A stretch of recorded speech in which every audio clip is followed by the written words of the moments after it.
সন্ধ্যায় কিছু একটা খেতে ইচ্ছা করছিল, তাই ঝটপট তৈরি করে ফেললাম সেমাই। দুধ ঘন করে সেমাই রান্না করছি, আর গরম গরম ফুলকো লুচি।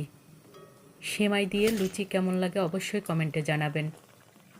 লাস্ট পর্যন্ত ভিডিওটি দেখুন, লাস্টে কি লোভনীয় চা তৈরি করছি। হয়ে গেল ফুলকো গরম গরম লুচি। মাশাআল্লাহ, আলহামদুলিল্লাহ।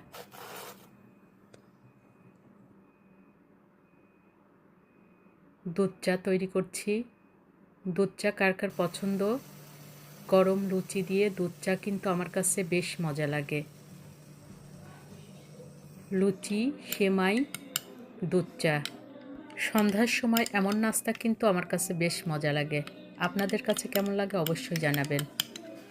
সম্পূর্ণ ভিডিওটি দেখার জন্য অসংখ্য অসংখ্য ধন্যবাদ। আল্লাহ হাফেজ।